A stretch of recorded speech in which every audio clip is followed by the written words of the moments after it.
21 Lessons for the 21st Century by Yuval Noah Harari. Review, commentary, analysis. Introduction. The 21st century is not coming. It is already here. A world of rapid change, constant uncertainty, and overwhelming information. Every day, we face questions no one in human history ever had to face.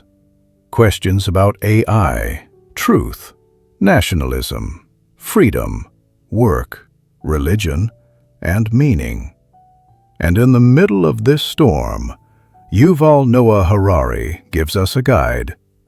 A book not about the past, not about the distant future, but about now. This is 21 Lessons for the 21st Century, and today we break it down deeply, slowly, meaningfully. So sit back, relax, and let's understand the world we're living in. Chapter 1. Disillusionment. Harari begins with a surprising truth. For centuries, humans believed in grand stories, religions, empires, nationalism, capitalism, democracy. Stories that gave us purpose, stories that made us feel safe. But in the 21st century, those stories are cracking. Technology has changed everything. Governments are confused. Societies are stressed. People feel lost. Harari says, we are living in an age of disillusionment, not because the world is ending, but because our old explanations no longer work. The world is too complex, too fast, too interconnected. The new reality demands new understanding.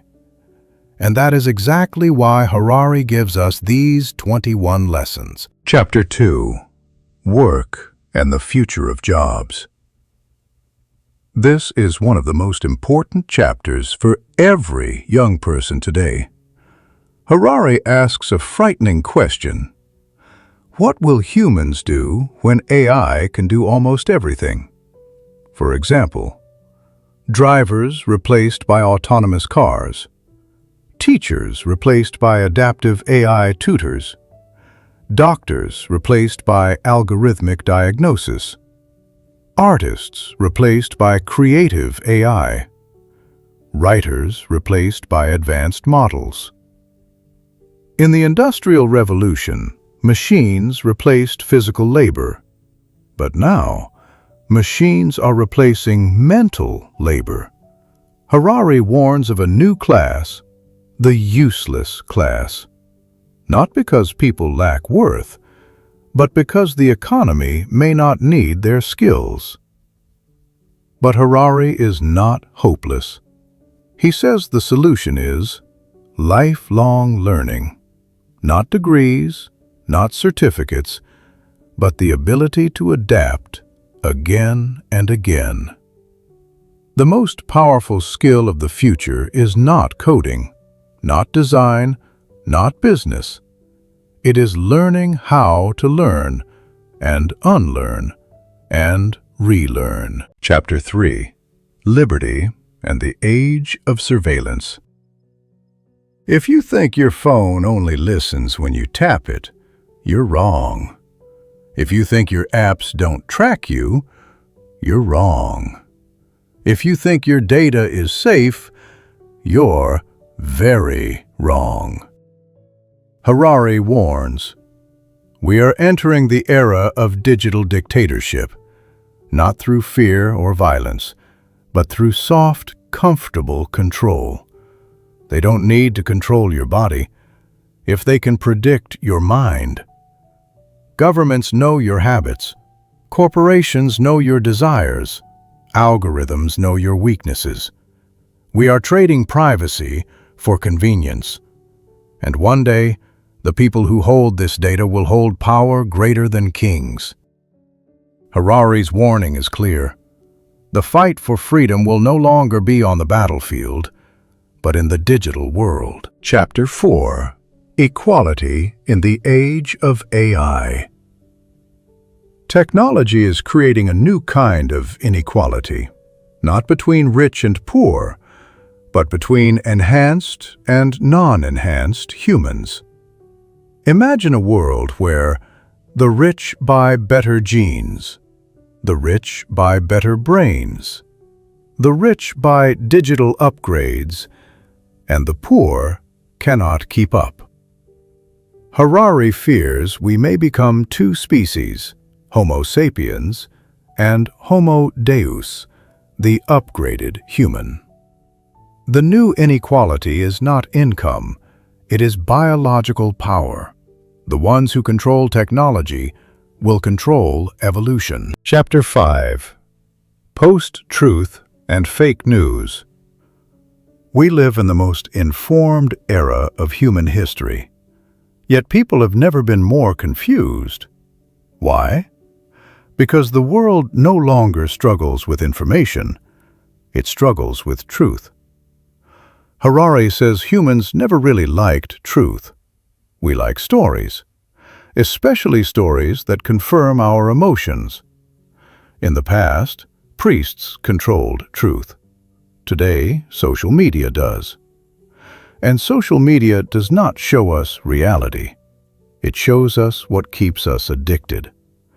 Fake news spreads faster than truth because fake news is more exciting, more emotional, and more shareable.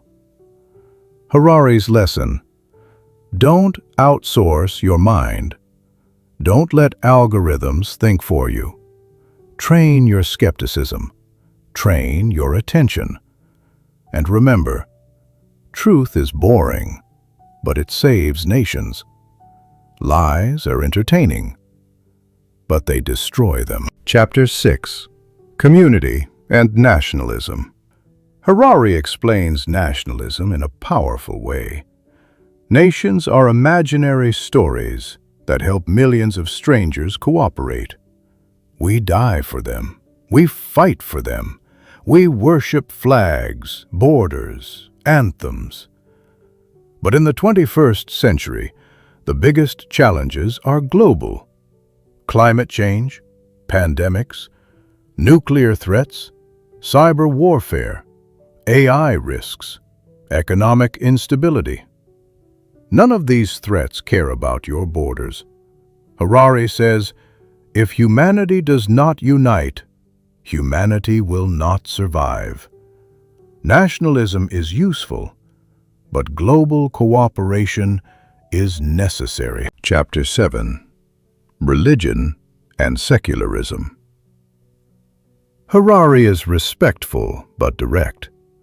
Every religion offers stories, morals, community, but none can answer the scientific, political, and technological problems of today.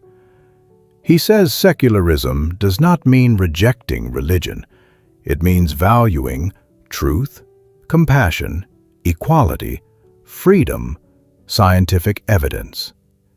He warns against mixing religious stories with political decision-making because modern problems require modern tools. Chapter 8. Education Reinvented. Harari criticizes our education systems heavily.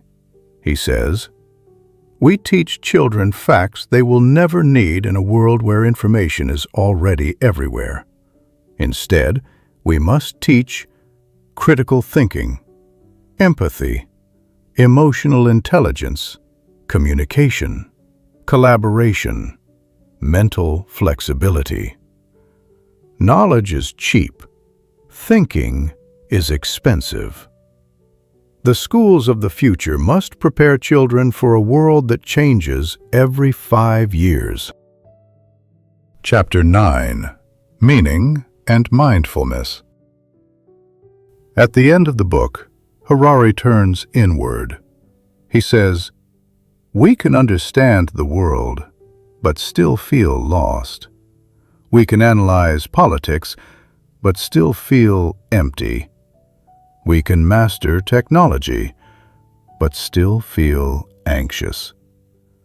The biggest battlefield of the 21st century is the human mind.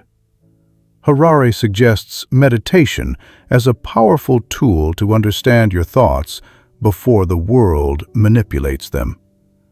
If you know your mind, you cannot be controlled, not by fear, not by propaganda, not by algorithms.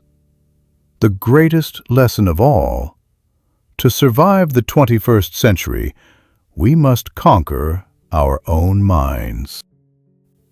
21 Lessons for the 21st Century is not a book of predictions. It is a mirror, a warning, a guide, and maybe a wake-up call. Harari forces us to ask, are we prepared for the world we live in? Are we thinking clearly? Are we paying attention? This book does not give easy answers.